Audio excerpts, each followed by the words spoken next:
기후에 관련된 기후변화, 지구온난화에 대해서 경고하는 어떤 대사로 이제 활동을 하게 됩니다. 근데 이 영화에서 디카프리오가 그런 말을 해요. 자기 이제 어려서부터 그런 이제 어떤 물론 이제 레버넌트라는 어떤 결정적인 계기가 있었지만 자기는 굉장히 비관적이다. 그리고 이런 것들 알아갈수록 자기는 너무너무 비관주의자가 되고 정말로 지구의 이 티핑 포인트 여기 멈출 수 있을까? 지금이라도 다시 돌아갈 수 있을까? 이 파멸의 시계를 멈출 수 있을까? 자기는 보면 볼수록 캐면 캘수록 불가능한 거 아닌가라는 생각을 하게 된다는 거예요. 자기가 이렇게 비관주의자라는 거 알았다면 유엔에서 과연 자기를 평화대사로 임명했을까? 이런 이야기를 할 정도로. 자, 어쨌든요. 어쨌든 이제 어떻게 이 기후변화에 관련된 목소리들이 이제 붙이고 있는가라는 부분까지도 이제 얘기를 들었고, 이제 이 뒷부분에 나오는 이야기가 이제 중국 사례예요. 사실 중국은 세계 공장이라고 이야기를 하잖아요. 세계의 굴뚝이고. 왜냐하면 근데 비난은 중국이 다 발라요. 사실 중국이 자국 내 경제만을 위해서가 아니라 전 세계의 어떤 상품을 공급하는 기지화 돼 있다는 말이죠. 그러니까 전 세계에서 그쪽에 주문 의뢰를 하는 거예요. 그러니까 공장은 많이 돌아가고. 그런데 마치 사실 자기들의 의뢰라고 우리도 마찬가지인 거죠. 그런데 거기서 발생하는 어떤 이런 이제 환경 오염의 문제들에 대해서 이제 중국 정부를 굉장히 비난하는 거죠. 사실 그 지금 현재 이런 자본주의 시스템은 정말 이게 전 지구가 글로벌하게 진짜 다 연결이 돼 있고 서로 유책 책임인 거예요. 이제 그렇게 연결이 돼 있는데 어쨌든 중국 정부는 자국의 지금 기후변화 문제라든지 이 환경오염 문제가 얼마나 심각한지 본인들이 가장 잘 알아요. 그래서 실제 지금 중국 시민들이 엄청나게 활동들을 하고 있는 게 한국까지 날아오는데 이 정도면 지금 베이징 시내가 어느 정도일지는 상상 가능하잖아요. 이 사람들 정말로 거의 방독면 쓰고 다녀야 될 수준이거든요. 그렇기 때문에 시민들은 굉장히 모니터링을 하고 있고 중국 정부, 시진핑 정부는 굉장히 이제 그런 거에 대해서 경계를 하고 통제를 하는 대신 자국에서도 그러니까 기존의 어떤 화석연료를 대체할 수 있는 어떤 대안 에너지에 대한 투자가요 중국이 굉장히 높아요. 엄청나게 높아요. 그거를 지금 이 비포 더 플러드라는 영화에서도 그 부분에 대해서 이야기를 하는 거예요. 그래서 뭐냐면 중국을 비난하지만 맞다. 미국과 중국이 탄소 배출하는 1, 2국가 맞는데 정작 그래도 중국은 그게 자국 내에 너무 큰 피해를 주기 때문에 감소시키기 위한 여러 가지 노력들을 하고 있고 다른 대체 방안을 만들기 위해서 노력하고 있는데 정말 꼼짝하지 않는 나라가 바로 미국이라는 거예요. 그래서 이제 그런 거에 대한 이제 비판을 합니다. 아까 지금 이제 보신 것처럼 뭐 이러저런 이제 문제들이 뭐라는 것을 이제 보셨어요. 자, 근데 이제 여기서 중요한 이슈가 나오는 게 바로 분명한 것은 이렇게 산업혁명 이후에 인류세라고 하는 이 시기에 탄소를 배출한 그런 화석연료로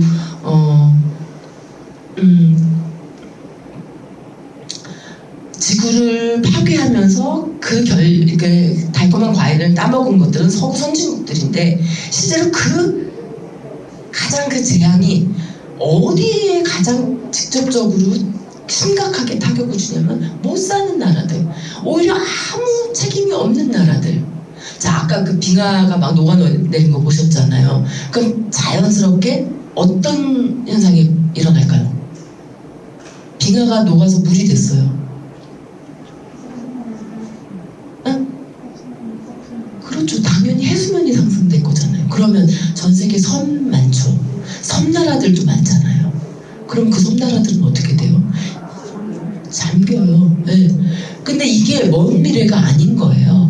그래서 실제로 지금 키리바시라고 하는 키리바시 공화국, 그다음 몰디브 뭐 이런 데는 이미 이주 계획들을 지금 세우고 있단 말이죠. 전 세계적으로 이 키리바시는 어떻게 이주를 해야 될지 뭐 이런 거에 대해서 지금 세계적인 논의를 하고 있고 심지어 키리바시의 방주라는 다큐멘터리까지 나왔어요. 그게 뭐냐면 차라리 수중도시를 건설하는 거고 거대한 잠수함의 모든 것들을 거기 다 그러니까 정말 뭐 노아의 방주에서 아이디어를 얻은 거죠. 네,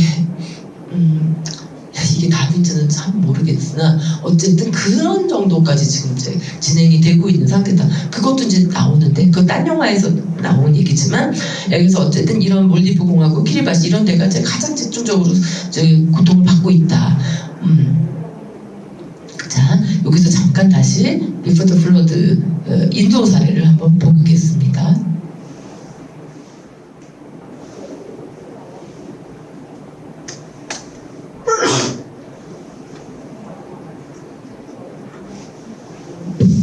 핵심을 찌르는 말인 것 같아요. 네. 그래서 이제 이런 문제 제기를 하고 있고, 사실 미국이라는 나라가 답이 없죠. 그래서 이 영화의 마지막에 가면은 그래서 이제 개도국과 선진국들이 모여서 2015년에 파리 기후협약을 맺는단 말이에요. 맺어서 그때 각국별로 이제 그 탄소 배출하는 양을 규제를 하고, 뭐 탄소세도 신설을 하고, 뭐 이러저런 협약을 맺어요. 그때 가장 강력하게 우린 못해라고 이야기했던 게 인도였거든요. 근데 결국 인도도 사인을 하게 되는 거예요. 그럼에도 불구하고 실제로 그거는 제대로 실천이 되지 않았어요. 근데 이제 어쨌거나 그래서 그런 과정을 거치면서 이 영화의 마지막에 디카프리오는 오바마를 만나요. 오바마를 만나서 그게 이제 그 기후변화 협정, 파리 협정이 맺어진 직후였어요.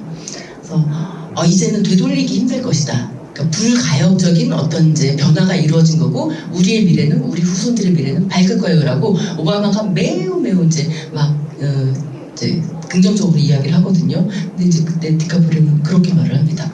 그럴까? 그리고 실제로 이 영화의 뒷부분에 가서는 그렇지 않다라는 이제 결론을 주고, 여튼 이 디카프리오가 보여주는 비전은요 상당히 우울해요. 어쨌든 지금 이 기후변화라는 게 얼마나 심각한 문제인지에 대해서 너무너무 잘 보여주는데, 그렇다면 우리가 할 수 있는 게 뭐지라는 부분에 있어서는 약간 좀 이제 문제 제기는 잘 했고, 그러나 해결책에 대해서는 아직은 보여주지 못한 영화다라는 생각이 들고, 근데 이제 그런 거 보면은 그 엘 고어 미국의 부통령이었던 분이 이제 한 번 대통령 하고 나서 안 됐죠. 대통령이 안 되고 대통령 대선에 나갔다가 떨어지고 나서 그 다음에 이분이 환경운동가로 변해요. 그래서 불편한 진실이라는 영화를 만들어요. 그게 환경 관련된 다큐였거든요. 그리고 나서 엄청나게 이제 호응을 받고, 그리고 불편한 진실 2도 만들어요. 거기서도 이제 또 긍정적으로 막 이제 뭔가 정말 그 엘고는 전 세계를 다니면서 사람들을 교육을 시키는 거예요. 그래서 대기업들이, 글로벌 기업들이 이런 식으로 방해하고 이런 뭐 기후 협약조차도 지켜지지 않는다면, 그럼에도 불구하고 힘은 있다, 가능성은 있다. 어디서 보냐면 시민들의 자발성, 시민들의 하나하나의 작은 실천과 의지. 그래서 엘고는 정말 어떤 제3세계의 작은 공동체에 가서 그 어린 청소년들하고 만나면서 이야기하고 그런 걸 계속 하는 거예요. 그래서 실제로 아무것도 아닌 것 같지만 그런 작은 움직임들이 바꿀 수 있다는 것. 사실 오늘 아침에 수라라고 하는 영화를 상영을 했어요. 지금 영화제에서. 이 수라도 그런 영화예요. 사실 많은 사람들이 이미 30년 전에 새만금 결정이 됐고 간척사업 결정이 됐고 뭐 이미 법원에서 2006년에 다 막으라고 그 판결을 내려서 이미 공사 거의 다 끝난 상태에서 다 죽었고, 생명은 다 죽었고, 이미 개번 다 썩어서 안 되는데 거기에 무슨 생명이 있다 그러냐, 마무리만 하면 돼, 안 돼, 이렇게 이야기하는데, 거기에 가서 그렇게 정부가 2006년에 반대하고 강행을 할 때, 여론 수렴도 없이 강행을 할 때 시민들 하나하나가 자발적으로 거기 갔던 거예요. 그래서 정부는 없다라고 이야기하지만, 거기 생명은 다 죽었다라고 이야기하지만 그렇지 않아요. 여기 생명이 살고 있어요 라는 것을 다들 기록을 한 거예요. 자기 카메라로, 자기 글로. 그래서 실제로 정부 보고서에는, 공식 보고서에서는 일부러 누락시켰던 그 생명들, 살아있는 엄청난, 그러니까 멸종 희귀종이라든지 보호종이 50여 종이 넘고요. 개체수는 엄청나게 많다는 것을 시민 활동가들이 다 밝혀낸 거예요. 그래서 정부 보고서를 어쩔 수 없이 이제 수정을 해야 되고, 그것도 축소해서 수정하고, 그래서 지금 이제 그게, 그리고 감독도 거기 가서 그걸 우연히 이제 알게 돼서 같이 보고 보다가, 이거 다 끝난 거 아닌가? 라고 하는데, 막상 가서 거기에 있는 그 새들의 또는 그 생물들의 모습을 보고 너무 그 아름다운 모습에 감동을 하면서 자기를 반성하게 되고, 살아있구나. 그리고 그렇게 하면서 이제 우리 같이 힘을 모으고 목소리를 냅시다 라는 이야기를 하는 거거든요. 그래서 지금 이게 다시 지금 재판에 가 있다라는 거예요. 그래서 법원의 판결이 11월 며칠 날 나온다고 하네요. 그래서 그 해수를 더 이제 방류를 해서 그 거의 썩어가고 있는 이 일부 지금 그거에 대해서 거의 너무 악취가 심하고 옛날 시와호 썩어가듯이 거기 이제 막 바닷물을 막으면서 시와호가 완전 재앙이었잖아요. 그게 지금 이제 새만금에서도 같은 일이 벌어지고 있으니까 시민들이 엄청나게 지금 이제 싸우고 있는 거고, 정부는 어떻게든지 그 통계 조작하려고 하지만 그 속에서 이제 시민들의 어떤 그 직접 조사를 통해서 이제 또 이제 판단을 해야 되는 이제 상황에 놓인 거죠. 어쨌든 그런 시민들의 자발적인 움직임들, 그리고 이 영화를 보는 사람들이 새만금의 수라갯벌이, 마지막 갯벌인 수라갯벌이 저렇게 아름답구나, 저렇게 풍부한 생명들이 있어서 저렇게 아름답. 정말 저도 이 영화를 보면서 너무 감동을 해서, 너무 아름다워서.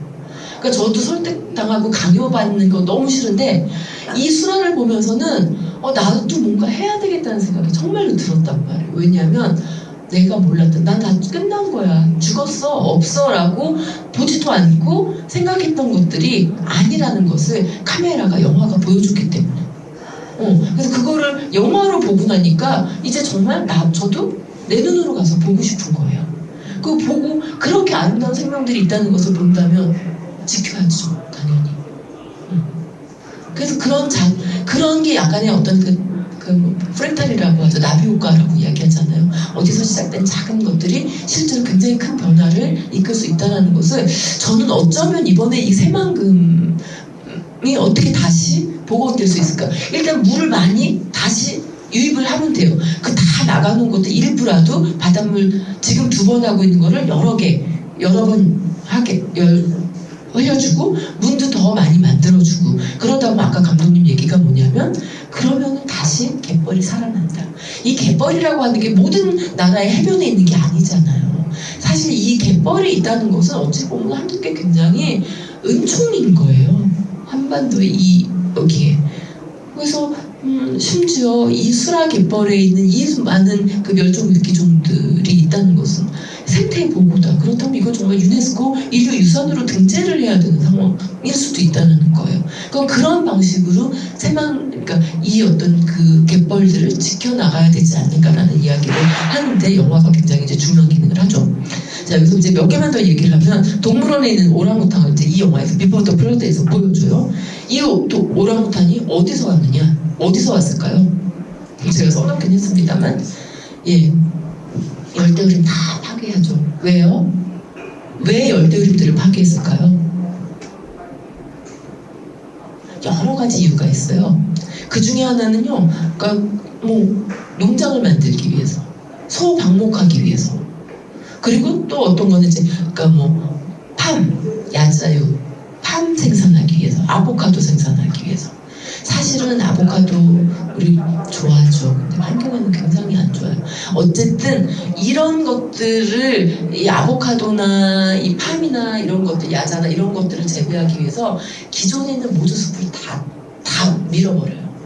그리고 거기다 플랜테이션 농법을 쓰는 거죠. 그러니까 이 서구 국가들에서, 이 잘 사는 나라들에서 그 못 사는 나라들의 땅을 아주 저렴하게 이제 수용을 해가지고 거기다 이제 다 밀어버리고, 그 나무들 다 밀고 산 다 밀고 해서 거기다가 이제 자기들이 필요한 이런 식량들을 이렇게 만들고, 이제 그러다 보면 실제 그 자체도 사실 우림이라고 하는 것이, 숲이라고 하는 게 또 그 뜨거워지는 걸 막아주잖아요.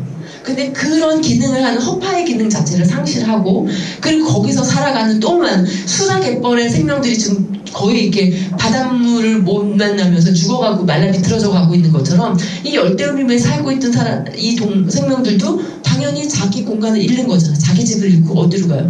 대부분 다 학살당하죠. 동물원에 코끼리 데려오기 위해서 어미 코끼리 안 데려옵니다. 새끼 코끼리 데려와요. 그러면 새끼 코끼리 데려올 때 어떻게 해요?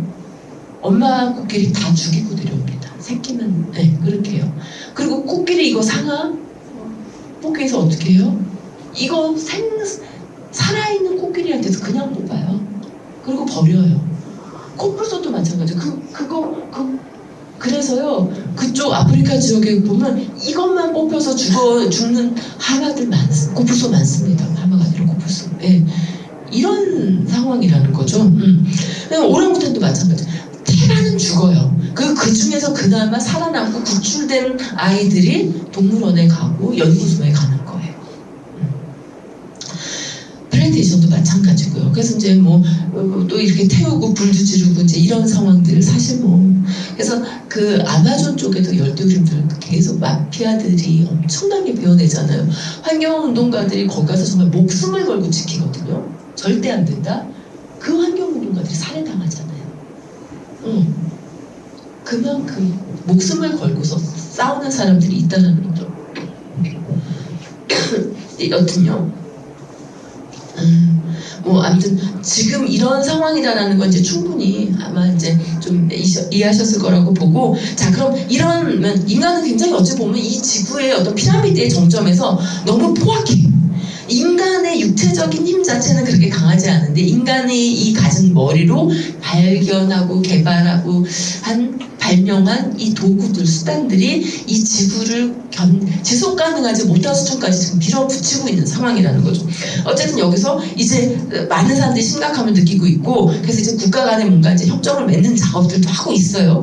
조정 시스템도 만들어야 된다라고, 그것까지는 누구든지 다 이해를 하고 있어요. 자, 그렇다면 그런 논의들은 어떤 과정을 통해서 진행이 되어 왔는가? 자, 지속 가능한 발전이라는 표현이 이제 본격적으로 등장하는 것, 30년 전부터 이제 이것이 지속 가능한 발전이라는 게 세계 어떤 그 환경 운동의 어떤 화두라고 할 수 있는데, 왜냐하면 지금까지 이렇게 편하게 우리 살고 하고 싼 전기로 다 그걸 공급받았잖아요. 그래서 냉장고, 에어컨 다 했고 비행기 타고 다 했단 말이에요. 근데 갑자기 어느 날 너 냉장고 쓰지 마, 너 자동차도 타지 마, 비행기도 타지 마.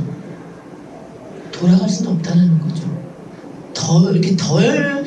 조금 덜 편하게는 할 수 있겠지만 완전히 하지 말라고는 못한다는 거예요. 불가능하다는 거예요. 물론 어느 누군가는 자발적으로 그런 스스로 불편한 생활을 감수하는 사람들도 있어요. 그래서 노 임팩트맨이라든지 이런 영화에서 보면 어느 일가가 스스로 다 전기 차단하고 이제 고립된 생활을 하는 그런 사람들도 있어요. 그렇지만 그게 보편화될 수는 없다는 거죠.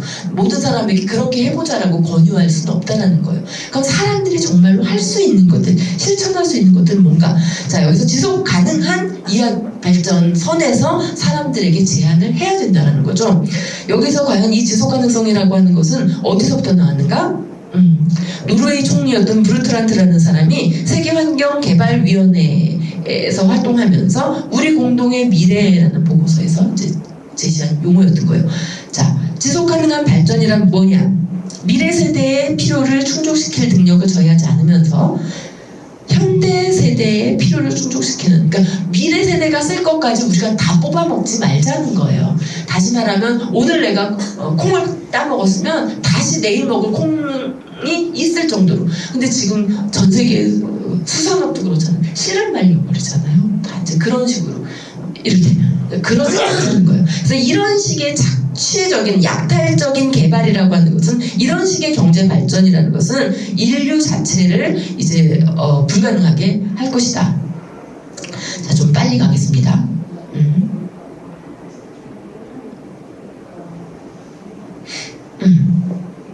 자, 여기서 이제 문제가 생겨요. 뭐냐면, 자, 그럼 어떻게 하면 지속 가능한 발전?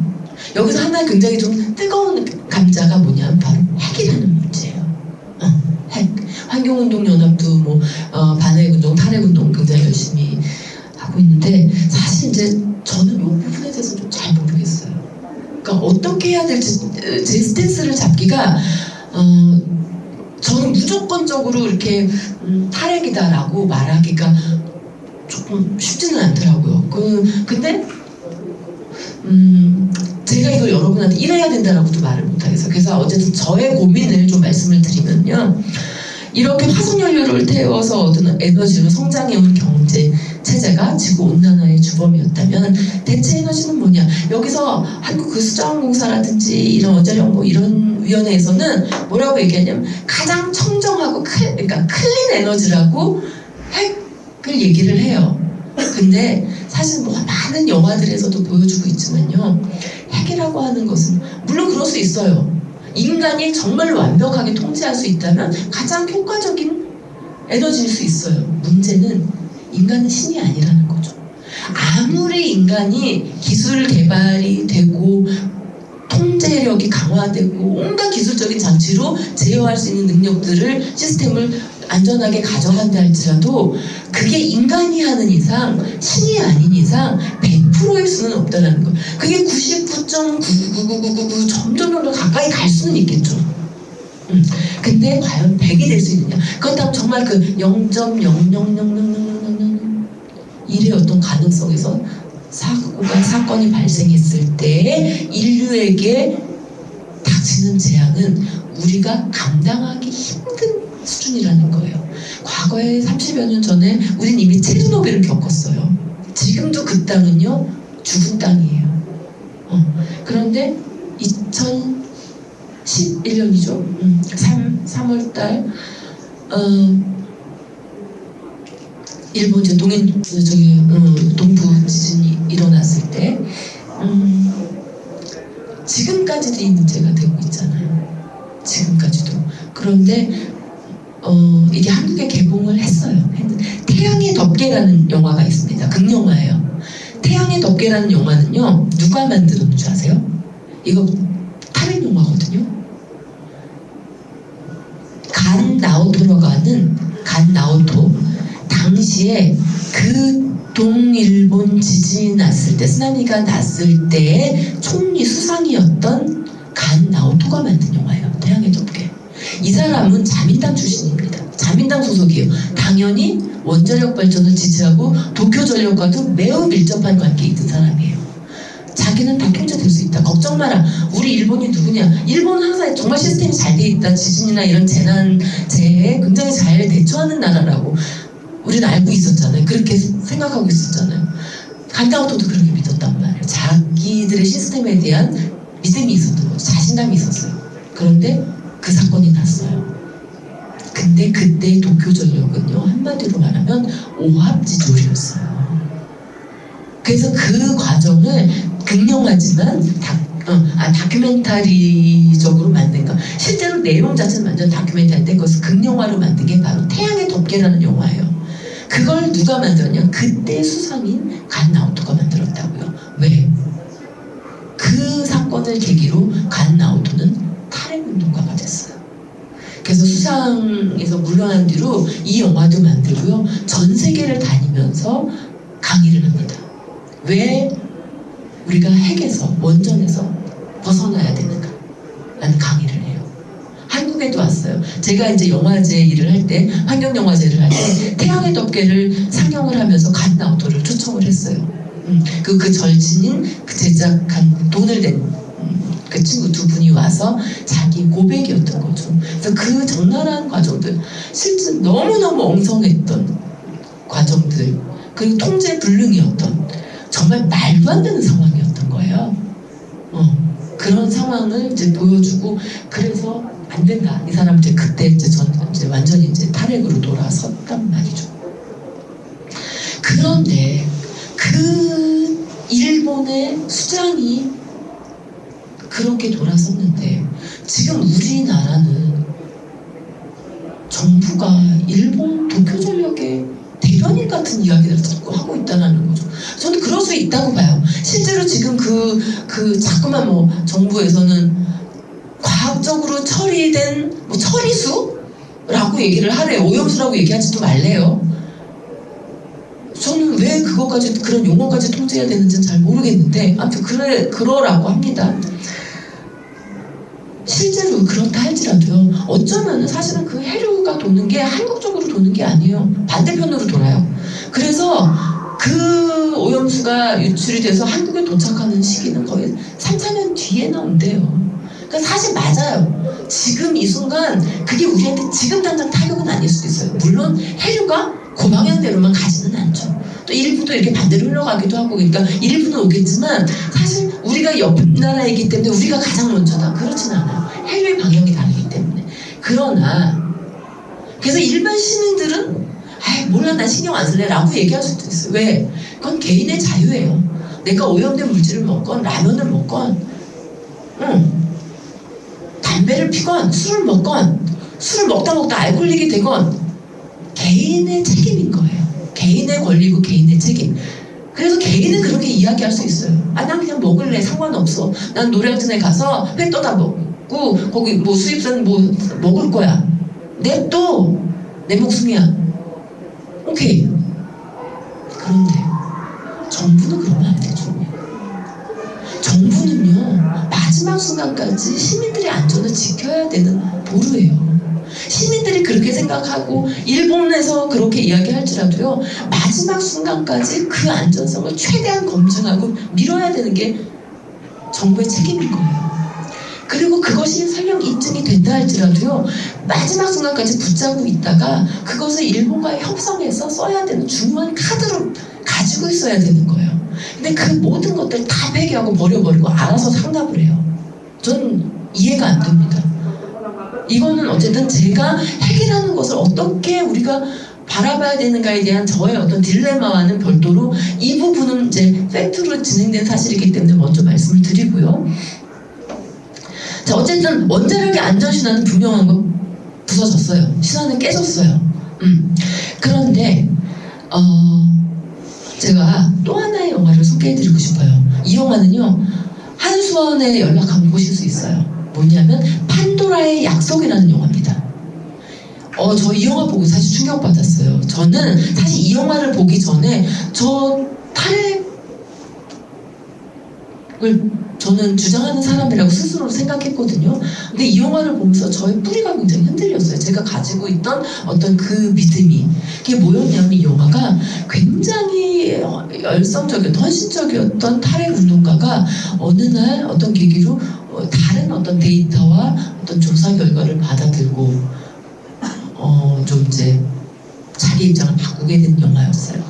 그리고 이 사람이 굉장히 그 최전선에서 탈핵운동을 하는 세계적인 어떤 활동가들을 찾아서 이런 이슈를, 실제로 이 데이터들이 그렇지 않다는 것을 보여줍니다라고 이야기를 해요. 그래서 이거에 대해서 당신의 입장을 듣고 싶습니다. 그래서 논의를 하자라고 이야기를 하거든요. 그런데 저는 되게 실망스럽게도 그러니까 사실은 탈핵을 운동을 할 때, 시위를 할 때, 집회를 할 때 굉장히 이제 선명하게 주장들을 하잖아요. 그렇게 하는 분들이 막상 그거에 대해서 답변을 하지 않아요. 아니, 못해요. 저는 그게 되게 실망스러웠어요. 그래서 제가 그때 이 영화를 상영을 해요 라고 주장을 했어요. 그리고 저는, 왜냐면 내가 탈핵을 주장할 때 나는 내가 모르면서 그냥 주장하긴 싫어요. 앵무새처럼 하고 싶진 않아요. 내가 정말로 탈핵이 중요해, 대체 에너지를 찾아야 돼라고 얘기하면 나는 내가 확신을 갖고 할 때 그 이야기를 할 수 있고 다른 사람을 설득할 수 있다. 내가 환경영화제 프로그래머로서 이 일을 하는데 내가 확신을 갖지 못하고 모르는데 어떻게 남들한테 이걸 자신있게 얘기할 수 있겠습니까? 라고 얘기를 했어요. 그래서 제가 한손에 연락을 했어요. 우리 포럼합시다. 반대하는 사람, 찬성하는 사람 다 불러 모아서 환경운동가들 다 불러 모아서 같이 한번 끝장 토론을 합시다. 그러니까 한수원에서 뭐라고 얘기하냐면 저희들은 영화를 좀 저희가 제공은 하는데요, 한수원 오세요. 제가 그랬거든요. 그랬더니 거기 팀장이 저희들 말고요, 원자력공학과 교수님들을 대신 좀 해주세요 이러는 거예요. 자기들은 이제 좀 공공기관에 있고 뭐 이래서 힘들다. 그리고 그런 이론적인 것들은 이제 그분들이 다 제공을 해주시니까 그분들을 하는 게 좋겠다. 근데 그분들은 사실 핵 마피아라는 얘기를 듣기도 해요.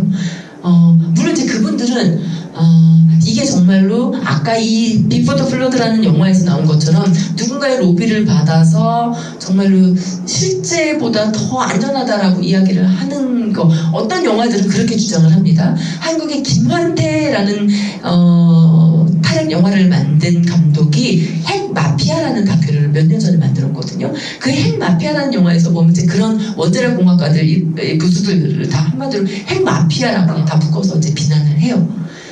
실제로 이제 그런 요소가 저도 모르겠습니다. 카메라 돌아가고 있는데 저는 이제 그 부분은 제가 이제 뭐라고 말을 못하겠지만 어쨌든 그런 상황에서 제가 이제 그 환경재단 이사장님한테 약간 이제 컨펌을 받아야 했어요. 이건 굉장히 중요한 이슈였기 때문에 제 마음대로 결정을 할 수 있는 건 아니었어요. 왜냐면 환경재단도 그 당시에 기본적으로 탈핵을 굉장히 이제 강조하고 있었기 때문에. 그래서 제가 이러이러하니 이 영화를 상영을 하죠. 이 영화는 이런 내용입니다. 그랬는데 그때 이제 그 이사장님 얘기가, 최열 이사장님 얘기가 뭐였냐면 안 된다. 안 되는 이유는 뭐냐면 한국에서 이 탈핵 논의의 지형 자체가 기울어진 운동장이다. 그런 상황에서 이 모든 어떤 논의들이 다 청정에너지, 핵의 유용함들을 거의 다 이야기하는 상황에서 이 목소리 자체가 너무 작은 이 목소리를 같은 이 맥락에서 이렇게 장 깔아주는 것 자체가 공정하지 못한 게임이다 라고 이야기를 했어요. 저는 사실 지금도 그 부분에 대해서 저는 사실 좀 아쉬움은 있어요. 그 말이 부분적으로는 맞다고 생각을 하는데 부분적으로는 그럼에도 불구하고라는 생각이 들어요. 특히 그 영화에서는 어떤 이야기를 하냐면요, 그러니까 참 중요한 얘기였어요. 지금 어떤 그 원자력 발전소의 모델이 된 게 언제였나? 사실은 초창기에 두 개의 모델이 있었대요. 하나는 조금 늦게 개발이 되고 있었고, 하나는 조금 빠르게. 근데 실제 지금 현재 시장에서 이렇게 주류가 돼버린 그 모델이 뭐였냐면 미국에서 소련과 그 발전 개발 경쟁을 하면서 실제로는 훨씬 더 안전한 어떤 것들을 개발할 수 있었는데 시간이 너무 걸리니까 그거를 이렇게 접은 거예요. 접고 위험성은 높은데 더 빠르고 더 경제적으로 만들 수 있는 모델을, 그러니까 그냥 산업적으로 유포를 했다라는 거죠. 그런 실험을 했고, 이제 그러면서 이게 이제 거의 보편화됐는데, 지금 사실상 기술 자체가 지극해서 일본의 그 원자력 발전소까지도 체르노빌 마찬가지고요. 이런 것은 그 초기에 그 모델이 가지고 있는 문제들이 터진 거다라고 이야기를 해요. 그러나 지금에 있어서 이 어떤 그 핵발전이라고 하는 것은 그것들을 다 통제할 수 있다라고 얘기하는데 저는 그거 믿지 않습니다. 물론 100% 통제할 수 있다는 건 절대 믿지 않아요. 그럼에도 불구하고 과거의 것보다 많이 높아졌나 보다라는 것까지는 저는 받아들여요. 근데 저는 정말로 통제를 한다 해도 지금 문제가 되는 게 뭐예요? 핵폐기물들이잖아요. 그 고준위 폐기물들, 이런 것들. 정말 어마어마하게 많은 시간이 지나야지 반감기를 거쳐서 중화가 되는 그 핵폐기물들, 그걸 인간이 그대로 노출이 되면 그냥 방사능 피폭되는 것과 마찬가지. 그것들이 지금 일본에 쌓여있고, 쌓인 것들 해결할 길이 없으니까 희석시켜서 바다로 지금 그 일부 물들을 내보낸다는 거잖아요. 근데 이런 것들을 계속 이제 핵을 쌓였을 때, 그러니까 이렇게 터졌기 때문에 문제가 되지만, 어쨌든 핵을 사용할 때 그런 핵 폐기물들이 계속 나오거든요, 쓰레기들은. 그럼 이제 그걸 지금 계속 이렇게 막 처리해가지고, 이제 지금 땅속에다 묻고 따로 보관하고 있는데, 한계가 있다라는 거예요, 그것도. 이 핵 폐기물들을 보관하고 처분할 길이 없다는 거죠. 쌓여가는 핵 폐기물들은. 그럼 이걸 어떻게 해야 되는가? 이런 문제들, 사실은 그러니까 너무나 복잡한 문제들이 있기 때문에 이거를 한마디로 이야기하기는 힘들다. 그럼에도 불구하고 저는 적어도 이런 논의들은 공론회장에 붙여줘야 된다. 저는 그 확신은 여전히 있어요. 근데 서로 같이 만나서 이야기하지 않아요. 따로 얘기해요. 핵 지지하는 사람들, 핵 연료 지지하는 사람들은 자기들끼리 얘기하고요. 공청회 한번 열지 않고 몰래 해요. 그렇게 자신 있으면 공청회를 열어서 반대 의견도 들어서 정책에 반영을 해야 되잖아요. 그게 시민사회잖아요. 그게 민주사회고, 그게 올바른 정책 결정 과정이고, 그 과정이 생략돼 있어요, 한국에서. 이 핵과 관련해서. 그러니까 문제가 되는 거예요. 그런데 또 아쉬운 건 뭐냐면 탈핵운동을 하는 진영에서도 마찬가지예요. 내 편하고만 얘기해요. 쉽게 설득되는 사람들하고만 얘기해요. 그러다 보니까 이 다큐멘터리들도 그렇고 뭐냐면 내가 원래 그 생각을 하고 있는 사람들한테 와 박수를 받아요. 근데 정말 알고 싶어하는 사람들한테 더 확대가 안 되는 거예요. 그러면 정말로 그것이 담론상에서의 어떤 치열한 저는 전투가 있어야 된다고 봐요. 근데 그게 없다는 것은 매우 심각한 한국 사회의 문제다라고 저는 이제 생각을 합니다. 여튼 석탄화력은 더러워서 못 쓰겠고 원전은 위험해서 못 쓰겠다 이런 딜레마가 있다라는 거예요, 분명히. 그랬을 때 이제 신재생 에너지를 막 이제 얘기하는데, 재생 에너지라는 게 뭐냐? 고갈되지 않고 기후에도 악영향을 주지 않는 자연을 이용한 미래 에너지원이다. 자연을 이용한. 근데 사실은 여기서도 굉장히 많은 이야기를 합니다. 뭐냐면 풍력 발전. 물론 이제 비용은 점점 떨어질 거예요. 그게 이제 유포되면 될수록. 근데 사실 풍력 발전소가 돌아가는 곳에서 그 주민들의 어떤 질병들이 지금 자꾸 늘어나고 있잖아요. 그리고 그 소음이 엄청나게 심해서 사실 그 지역민들이 굉장히 고통을 받고 있다는 거. 그리고 그 폐기물들도 사실 또 쌓여간다는 거. 이런 문제들이 있어요. 그 부분들은 어떻게 할 것인가에 대해서 이제 또 답을 해야 되는 거죠. 어쨌든 참 이러저런 문제들이 계속 복잡하게 있는데, 판도라의 약속은 어쨌든 우리에게 제가 받아들인 바에 의하면 이러한 것들을 얘기를 해주고 있다. 어쨌든 환경운동 진영도 또는 탈핵 진영도 이 부분에 대해서 분명히 저는 책임 있는 답변을, 그러한 질문과 그러한 공격에 대해서 답을 해야 된다. 그렇지 못한 건 전문적이지 못하다는 얘기예요. 이런 어떤 중차대한 문제를 가지고 전문적으로 설득을 못하고 전문가들의 어떤 논의장에 참여를 못한다면 그건 설득 논리가 그러니까 무기가 없는 거죠. 그래서 판도라의 약속이라는 영화에 대해서 제가 비판하는 것은 저는 분명히 00000 몇이라는 그 위험성이 그 자체도 매우 큰 위험이다. 그 한 번의 사건이 터졌을 때 우리는 그것 때문에라도 하면 안 된다라는 입장들이 있는 거예요. 저는 그 입장은 충분히 공감합니다. 그래서 이 영화는 어쨌든 그 기술 발전으로 인해서 원자력 발전에 대한 어떤 통제 기술이 거의 이제 완벽해졌다라고 하는 그 안전성에 대한 과도한 예찬에 대해서는 좀 미심쩍은 부분이 있어요. 왜냐면 이것도 마찬가지로 제가 아직 설득되지 않는 부분인 거예요. 그리고 프랑스 같은 경우 이제 원전지향적인 에너지 정책 국가다라고 이야기를 하는 거예요. 사실 프랑스가 핵발전을 하고 있고 그 많이 수출도 하잖아요. 핵발전소 수출도 많이 합니다. 이거를 막 사례를 얘기를 해요. 그런데 이거에 대해서 사실은 이 영화가 또 하나 살짝이 은폐하고 있는 게 있어요. 뭐냐면요, 프랑스와 독일은 협정을 맺었어요. 독일은 프랑스보다 훨씬 더 재생에너지 비율이 높아요. 효율은 좀 낮죠. 프랑스는 핵 비율이 높아요. 근데 이 두 나라가 어떤 협정을 맺었냐면요, 이러저러한 경우에 양국에서 에너지 어떤 효율 관련된 문제가 발생할 수 있잖아요. 에너지 관련돼서, 재생에너지 관련해서. 그랬을 땐 서로가 서로에게 에너지를 지원해주는 이런 걸 맺고 있어요. 그러니까 사실은 프랑스와 독일이 서로 협력 관계. 그러니까 프랑스의 이 상대적으로 높은 핵 비율은 사실은 독일과 묶어서 봐야 된다는 거예요.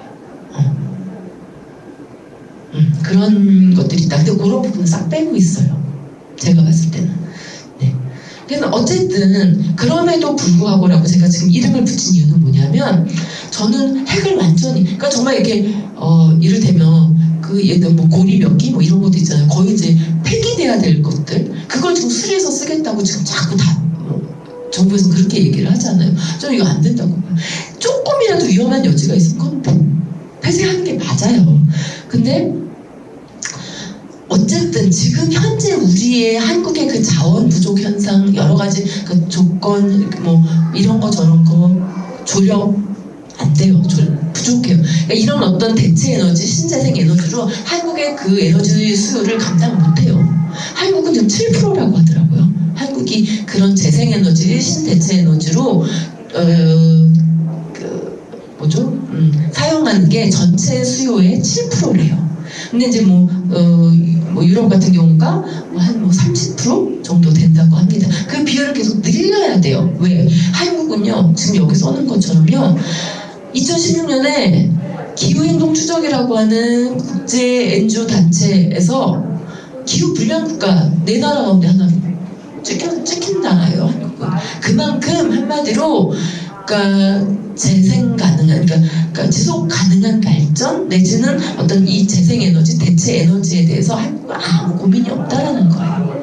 무슨 어려운 것도 있어요. 한국의 자연 어떤 조건들, 자원 조건들 속에서.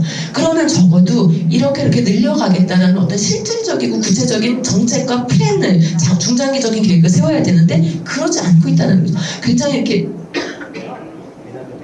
보고서나 막 이런 데 내보내는 거는 2030년까지 뭐 20%를 끌어올리겠다. 방법이 없는 거예요. 하우에 대한 얘기가 없기 때문에 매우 이제 희박하다라는 비판을 받는 거죠. 여튼 뭐 이러저러한 상황들, 이쪽 저쪽 다 이제 좀 이러저러한 문제가 있다는 거고, 어쨌든 현재 지금 한국에 이게 뭐 꼭 탈핵 문제뿐만 아니라 이 새만금 문제도 그렇고, 항상 어떤 케이블카 문제도 그래요. 지금 설악산에 케이블카 다시 뭐 하나 더 만든다고 난리 났잖아요. 그러니까 사냥이 살고 있는데 여기에 왜 이제 이런 이야기들이 있고, 지역 경제가 이렇게 죽었는데 케이블카 설치하면은 지역 경제도 활성화될 것이고, 뭐 이런 논쟁들이 있어요. 그게 케이블카든 아니면은 뭐가 됐든, 그런 항상 개발과 그 다음에 보존이라고 하는 지속 가능성이라는 이거는 언제나 딜레마인데, 그것 사이에서 우리는 어떻게 해야 되는가? 사실 그 균형점을 잡아야 된다는 거예요. 그래서 근데 이제 그게 참 힘든 이유가, 이제 제가 여기 일부러 좀 빗줄을 써놨는데, 그 한국 사회의 낮은 수준의 어떤 합의 능력, 협상 능력, 또는 절차적 민주주의의 어떤 좀 동반되어야 이런 문제들이 잘 안 되고 있는, 조금 더 성숙해야 된다라는 거. 한마디로 민주주의 훈련의 장이 우리는 좀 더 필요하다라는 거죠. 그래서 어쨌든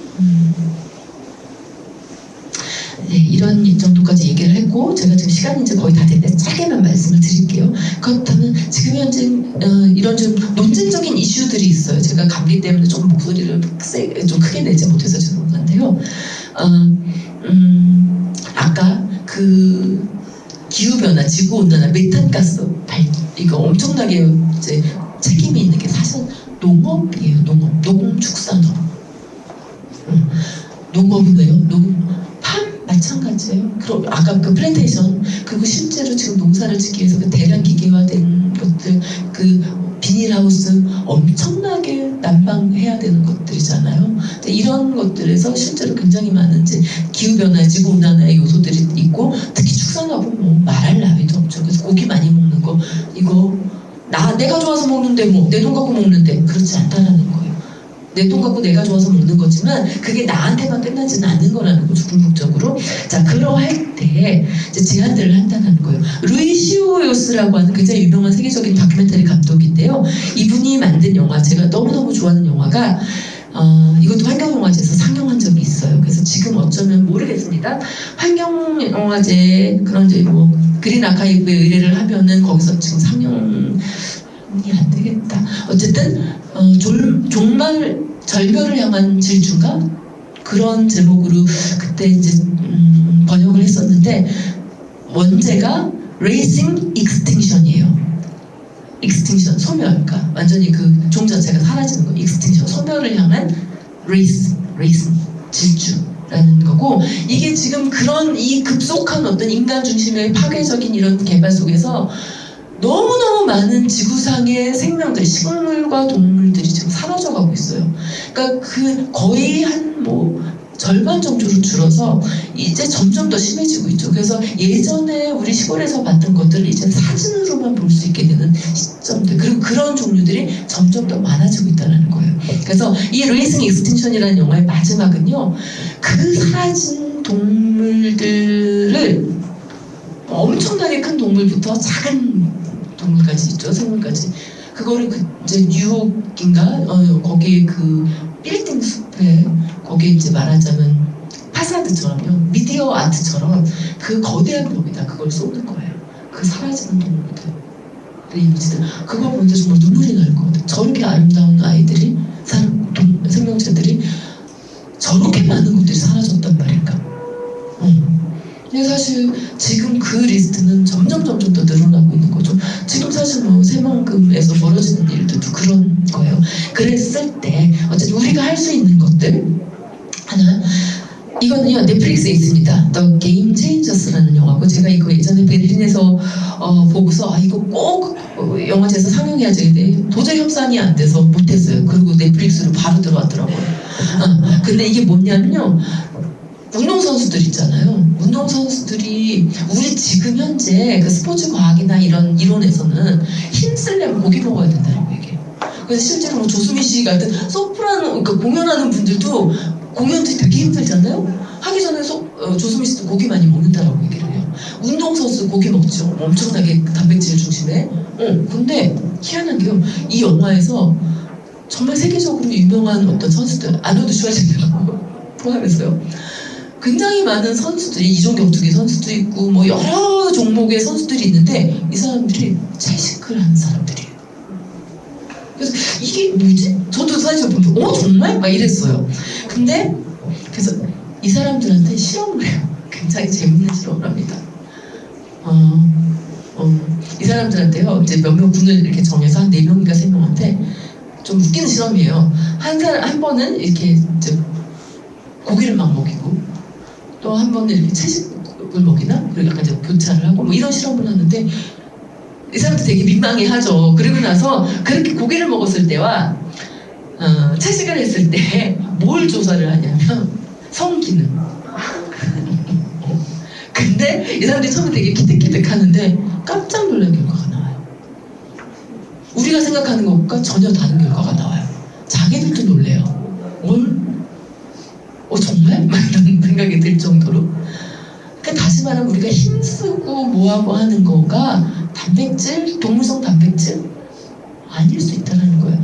근데 그 영화, 이 The Game Changers, 이거 한국 제목이 따로 붙어 있을 거예요. 근데 아마 게임 체인저스라고 돼 있을 수도 있고, 제가 기억이 안 나는데 게임 체인저스라고 하면은 아무튼 보실 수 있는데, 거기에 이렇게 하나 이렇게 자막을 붙이더라고요. 면피용으로. 뭐냐면 어쨌든 공식적인 내용은 아니다, 이런 것들, 면피용 그런 걸 붙여요. 물론 지금 의학이나 이런 과학에서는 이제 운동선수 훈련시킬 때 트레이닝하고 할 때 다 그 육식으로 다 이제 하니까 거기도 연관된 사람들도 또 엄청나게 많으니까 그것 좀 한번 여러분들이 꼭 보실 필요는 있다.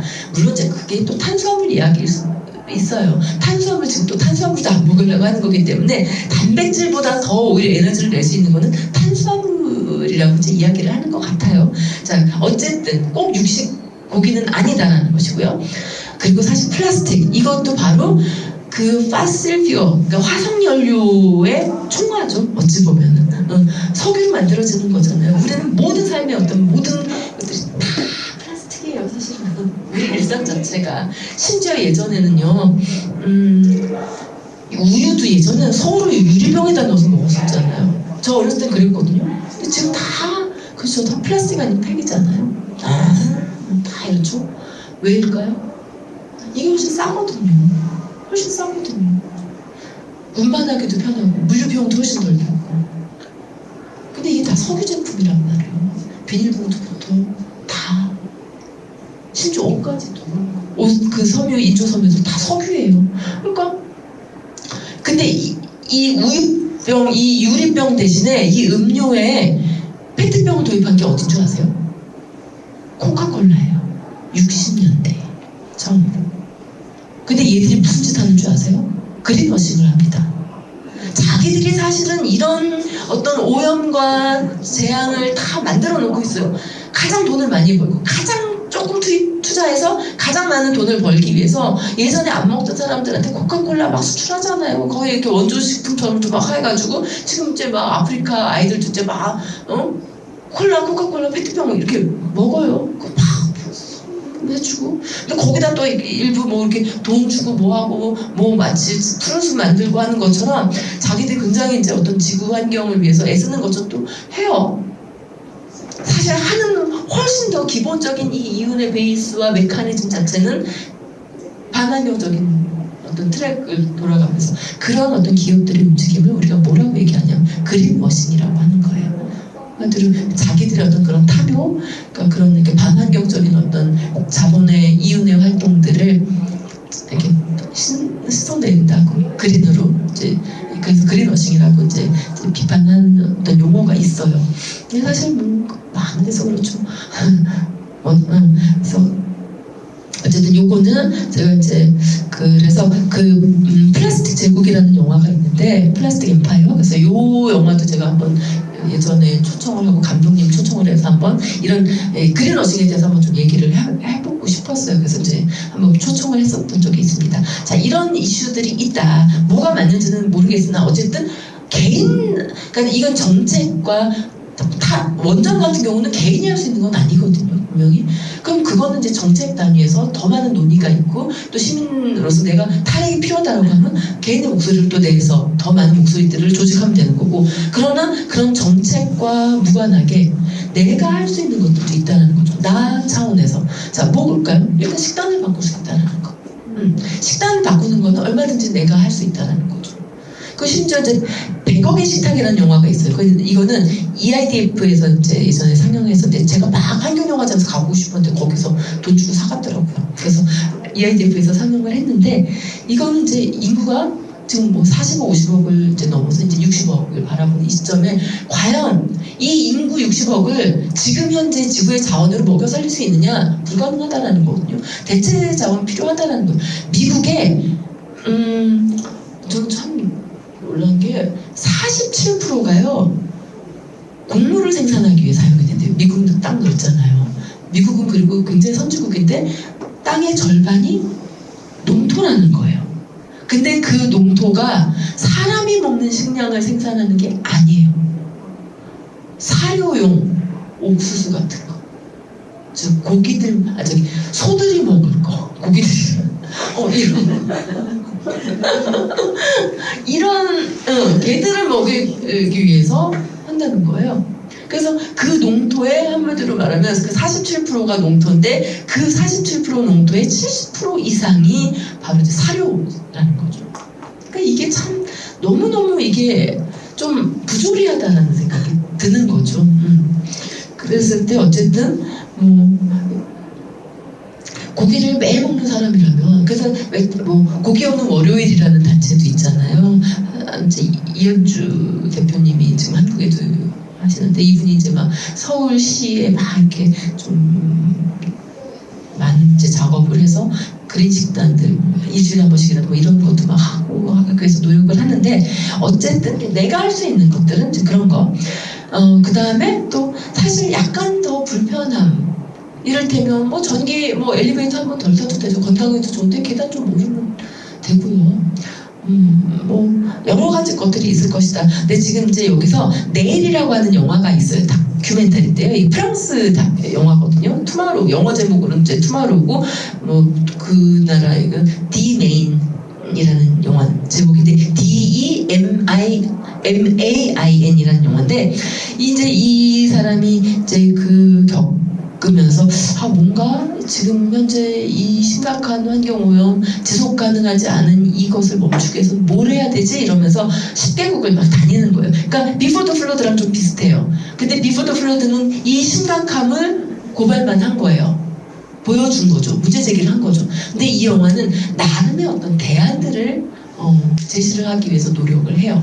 그래서 말하자면 그러니까 지역 공동체, 그래서 지역 공동체에서 지역 화폐를 발행해서 이렇게 거대한 어떤 거대 상권. 왜냐하면요, 사실 사람들이 많이 아픈 것 중에 하나가 또 뭐냐면 질병 AI도 그렇고 뭐 조류 독감 또는 뭐 돼지 콜레라 이런 것들이 다 공장제 축산업이나 이런 데서부터 발생을 하거든요.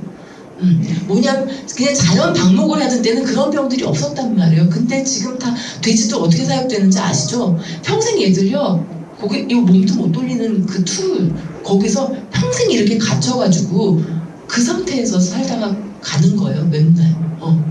그리고 뭐 소들도 맨날 거기 갇혀서 있고 닭들도 거의 케이지라고 하죠. 케이지 이렇게 갇혀가지고 알랐다가 죽는 거예요. 당연히 어때요? 병 엄청 병 걸리고요. 약하고 맨날 이렇게 피부병뿐만 아니라 막 그러니까 어떻게 해요? 항생제 엄청 때려붙여. 그래서 얘들이 먹는 사료에다가 항생제 엄청 넣거든요. 인간은 그걸 먹는 거예요. 2차적으로 그들이 낳은 계란과 우유와 고기를 우리는 먹음으로써 그 안에 축적된 항생제를 인간은 또 섭취를 하게 돼요. 쌓여요, 인간 몸에. 근데 이제 그런 상황에서 우리가 그렇게까지 고기를 정말 많이 먹어야 되는가? 조금 줄일 수 있다라는 거예요. 그 사실 그 공장제 축산을 보면 너무 잔혹해요. 그래서 그거를 보면 우리는 먹기 힘들어질 거예요. 그래서 실제로 왜 우리는 슈퍼마켓에 가면은 고기가 얼마나 이렇게 다 낫게 포장돼 있잖아요. 다 스티로폼에 이렇게 다 비닐팩 포장. 왜냐하면 그거는 더 이상 소가 아니거든요. 고기거든요. 상품 고기거든요. 그 고기가 이 슈퍼마켓에 마트에 올려지기 전에 가판대에 올려지기 전에 얘가 생명이 있는 동물이었다는 것을 우리는 안 봐야 돼요. 못 보게 해요. 왜? 그걸 알면 우리는 먹기 힘드니까. 왜 지금 뭐 반려동물 이렇게 개고기 식용 금지 이게 뭐냐면 우리가 걔들과 일상을 같이 하기 때문이에요. 같이 사는 가족이 됐기 때문에 개고기 못 먹게 하자는 거예요. 근데 소 같은 경우는 우리는 볼 일이 없어요. 옛날 시골 사람들, 시골 분들은 뭐 당연히 그거 가지고 팔아가지고 시간이 자꾸 지났습니다. 여튼 그래서 조금씩 실천을 해 나가면 되지 않겠는가라는 이야기를 좀 하고 싶은 거예요. 제가 사실 오늘 조금 새벽에 군산에서 좀 일이 있어서 좀 갔다 마구마구 새벽에 달려오다 보니까 좀 정신이 없기도 하고 감기 때문에 좀 몽롱한 상태이기도 하고 그래서 좀 두서없이 얘기를 했어요. 그러나 좀 제가 전달하려는 게 어떤 내용인지는 아시겠죠? 예, 그러려고 했고 시간은 다 됐지만 혹시라도 뭐 질문 한두 개라도 있으시면은 주시면 한번 좀 얘기를 해보도록 할게요. 혹시 질문 있으신가요? 없으시죠? 알겠습니다. 그럼 수고하셨고요. 고생하셨고 어쨌든 제가 좀 말씀드린 영화들 기회 되시면 한번 좀 보시면서 저도 사실 이런 말씀드리기가 좀 민망하긴 합니다만 조금이라도 우리가 좀 일상에서 할 수 있는 그런 실천들을 한번 찾아보자라는 작은 제안을 해봅니다. 네, 수고들 하셨습니다.